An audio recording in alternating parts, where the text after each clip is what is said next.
బీహార్ ఎన్నికల్లో ఒక ప్రశాంత్ కిషోర్ గెలవడాన్ని ఎట్లా అర్థం చేసుకోవచ్చు? అంటే ప్రత్యామ్నాయాన్ని కోరుకుంటున్న యువత అంటారు. ఎందుకంటే ఎన్డీఏ కూటమిలో ఉన్నటువంటి ఆర్జేడీ కూడా అక్కడ ఓడిపోవడం జరిగింది, బీజేపీ ఓడిపోయింది.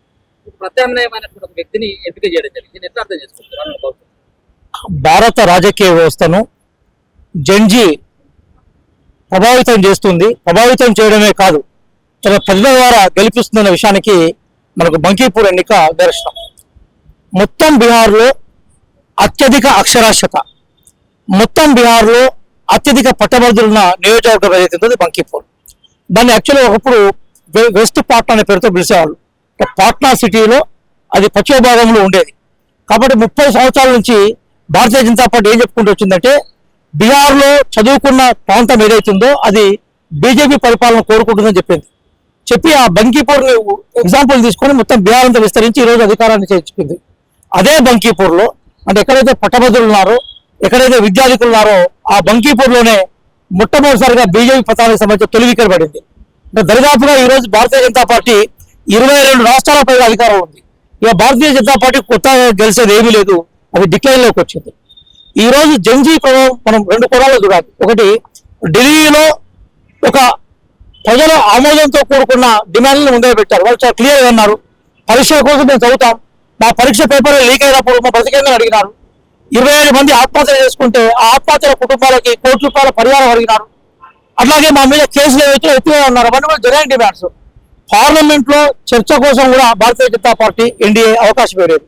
కాబట్టి వాళ్ళు వీధి పోరాటంలోకి వచ్చారు. నీట్కు సంబంధించిన బాధ్యత వహిస్తూ ధర్మేంద్ర ప్రధాన్ రాజీనామా చేయాలన్నారు. ప్రధాని రాజీనామా చేయగానే హుందాలో ఇంటికి వెళ్ళిపోయినారు. కాబట్టి జెన్జీ అనేది భారత రాజకీయాల్లో కొత్త వనరులు తీసుకొచ్చింది. వాళ్ళు మహాత్మా గాంధీ గారి ఫోటోలు, డాక్టర్ బిఆర్ అంబేద్కర్ గారి ఫోటోలు, అట్లాగే భారత రాజ్యాంగం ఫోటోలు ప్రదర్శించారు. అలాగే సోనమ్ వాంగ్చుక్ లాంటి పర్యావరణ సైంటిస్టులను వాళ్ళ అంబాసిడర్ గా చూపెట్టి వాళ్ళు ప్రజల యొక్క మద్దతు తీసుకున్నారు. ఈ రోజు బంకీపూర్ ఎన్నిక ఏదైతుందో ఆ ఎన్నిక దాని నిదర్శనం. రెండోది, ద్వితీయాలో మధ్యప్రదేశ్ లో ఎన్నిక జరిగింది.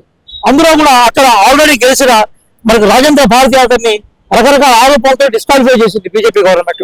ఇక ఎట్లయితే మీనాక్షి నటరాజన్ గారిని డిస్క్వాలిఫై చేసిందో, అదే మధ్యప్రదేశ్ లో ఇట్లాంటి రకరకాల ఆరోపణలతోటి మనకు రాజేంద్ర భారతిని డిస్క్వాలిఫై చేస్తే ఘనశ్యామ్ అనే కొత్త వ్యక్తిని పెట్టి కాంగ్రెస్ పార్టీ విజయాన్ని సాధించింది. అంటే రాజ్యాంగ విరుద్ధంగా, రాజ్యాంగ వ్యతిరేకంగా ఎవరు ప్రవర్తించినా కూడా రాజ్యాంగం కోసం యూత్ కట్టుబడి ఉంటున్న విషయాన్ని ఈ రోజు బంకీపూర్ ఎన్నిక కానీ, మనకు మధ్యప్రదేశ్ లోని ద్వితీయ ఎన్నిక కానీ నిదర్శనంగా ఉంది.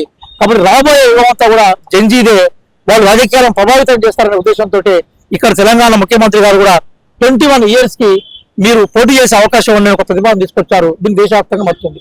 సరే, ఒక ప్రశ్న, గెలిచింది మహా అయితే ఒకే ఎన్నిక, ద్వితీయ ఆల్రెడీ కాంగ్రెస్ సీటే, ఒకే ఎన్నిక అనేది మొత్తం దేశంలో జరిగే రాజకీయాలను డిసైడ్ చేయలేదు కదా. 3 అంశాలు చెప్తాను. ఒకటి ఏంటంటే, బంకీపూర్ అనేది భారతీయ జనతా పార్టీ కంచుకోట. అంటే 30 సంవత్సరాల నుంచి భారతీయ జనతా పార్టీ గెలుచుకుంటూ వచ్చింది. అంటే భారతీయ జనతా పార్టీ కంచుకోటగా ఉండేది మొట్టమొదటిసారిగా ఓడిపోయే సందర్భం చెప్తున్నాను. రెండోది, బంకీపూర్ అనేది మామూలు ఉప ఎన్నిక కాదు కదా, బీజేపీ జాతీయ అధ్యక్షుడికి సంబంధించిన స్థానం అది, నబీల్ గారికి సంబంధించిన స్థానం అది. అంటే బీజేపీ జాతీయ అధ్యక్షుడే ఓడిపోయినారు. రెండో అంశం. మూడోది ఏంటంటే, సహజంగా ఎక్కడ ఉప ఎన్నిక జరిగినా కూడా ఆ ఉప ఎన్నిక సర్వసాధారణంగా అధికార పార్టీకి అనుకూలంగా వస్తుంది. ఈ రోజు బీహార్లో అధికారంలో ఎవరున్నారు? బీహార్లో అధికారంలో ఉన్నది భారతీయ జనతా పార్టీ. కానీ భారతీయ జనతా పార్టీకి అనుకూలంగా రిజల్ట్ రాలేదు. కాబట్టి జాతీయ అధ్యక్షుడి స్థానం ఓడిపోయింది, అధికార పార్టీ ఓడిపోయింది. అట్లాగే మనం ఇంత చెప్పినట్టుగా మాదే ఈ సీట్ అనుకున్న రవిప్రసాద్ లాంటి వాళ్ళు, రవిశంకర్ ప్రసాద్ ఏమన్నంటే మేము ఒక చెప్పులు పెట్టినా కూడా గెలుస్తామని ఒక అహంకారాలు పలికారు. చివరికి ఏమైందో మనం చూసాం. కాబట్టి జెన్జీకి సంబంధించిన విషయాన్ని మనం ఎందుకు ప్రస్తావిస్తున్నట్టే, ప్రశాంత్ కిషోర్ స్పష్టంగా ఒక విషయం చెప్పాడు. ఏమన్నాడంటే, బీహార్ యువత 10,000కు 15,000 రూపాయల సంపాదన కోసము దేశం మొత్తం విస్తరించుకుంటూ పోతున్నారు. అదే 10,000, 15,000 సంపాదించుకునే అవకాశాలు బీహార్లో ఉంటే మన తల్లులను వదిలిపెట్టి, చెల్లెలను వదిలిపెట్టి, అక్కలను వదిలిపెట్టి, తమ్ముళ్ళను వదిలిపెట్టి యూత్ ఎందుకు బయటకు పోవాల్సిన అవసరం ఉన్నది? కానీ యూత్ ఉపాధి నా ఎజెండాను పెట్టాను. ఉపాధి యూత్ క్రైటీరియా తీసుకున్నారు కాబట్టి అక్కడ ఆర్జేడీని కాదని వాళ్ళు ప్రశాంత్ కిషోర్ గెలిచారు. అంటే యూత్ కి సంబంధించిన అవకాశాలు, యూత్ కి సంబంధించిన విశ్వాసాలు, యూత్ కి సంబంధించిన ఆకాంక్షల్ని ఈ రోజు ఎన్నికల రిజల్ట్ ఎట్లా తారుమారు చేస్తుంది, ఎట్లా ప్రభావితం చేస్తుంది దానికి బంకీపూర్ ఎగ్జాంపుల్. సీట్ ఒకటే కావచ్చు, దాని ప్రభావం మాత్రం ఈ రోజు దేశవ్యాప్తంగా చర్చలకు, మీరు ప్రశ్నలో అదే కాన్స్టిట్యూషన్ నాకు తీసుకుని అడగడంలో కూడా దాని ప్రభావం మన మీద ఉందంటానికి ఇక్కడ ఉన్నటువంటి యువత ఈ రాష్ట్ర చాలా మంది యువత ప్రభుత్వ వైఖరి పట్ల మీరు ఇచ్చినటువంటి పిలుపులు కావచ్చు, అలాగే యువతకు ఇచ్చినటువంటి హామీలని నెరవేర్చడంలో పూర్తిగా విఫలమైపోయిందని చెప్పి యువత అంతా వస్తా ఉంది. ఒక పక్కనేమో అడ్వాన్స్ నుంచి యువత ప్రాతినిధ్యం వహించాలి, యువత రేపు భవిష్యత్తు అని చెప్పి చెప్తున్నటువంటి కాంగ్రెస్ పార్టీ ఇక్కడ ఉన్నటువంటి యువత యొక్క వాళ్ళ డిమాండ్స్ కనపడట్లేదు, కనపడదు. తప్పనిసరిగా కాంగ్రెస్ పార్టీ యువతకు ప్రాతినిధ్యం వహిస్తూ ఉంటుంది. రాహుల్ గాంధీ గారే ఈ రోజు యువత ప్రాతినిధ్యం కోసం ప్రధానమంత్రి ఇంటి ఎదురుపై ధర్నా చేసే సందర్భాన్ని మనం చూసుకోవాలి. కాబట్టి మీరు రావడమే అంతకుముందు పెండింగ్ లో ఉన్న ప్రతి నోటిఫికేషన్ క్లియర్ చేసాం, లీగల్ అబ్స్టాకిల్స్ క్లియర్ చేసాం.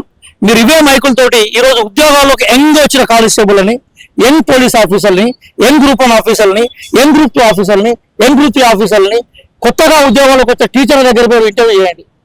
ప్రశ్న పత్రాలు ఎంత అద్భుతంగా మేము రూపొందించారు, ప్రశ్నలు ఎంత సజావుగా నిర్వహించారు, ఒక మరక లేకుండా ఎట్లా ప్రశ్నలు కండక్ట్ చేశారు విషయానికి సంబంధించిన సమాధానాలు మా పార్టీ ప్రతిదీ నేను చెప్తాను, కానీ నాకన్నా వాళ్ళు మీకు ఎక్కువ సమాధానం చెప్తారు. మన రీసెంట్ గా జూన్ 2న మొట్టమొదటిసారి అంతకుముందు ముఖ్యమంత్రి గారు ఎప్పుడు కూడా మాట్లాడారు తెలంగాణ ఏర్పడిన తర్వాత గత ముఖ్యమంత్రి గౌరవనీయులు కేసీఆర్ గారు, కానీ ముఖ్యమంత్రి గారు స్వయంగా ప్రకటించారు మేము డెఫినెట్ గా మేము యూత్ కి ఏదైతే ప్రామిస్ చేశామో దానికోసం పడతామని. అందుకోసమే ఈ రోజు ముఖ్యమంత్రి గారు విదేశీ పర్యటన పోవడం కూడా పెట్టుబడులు ఇక్కడ తీసుకురావడం కోసమే.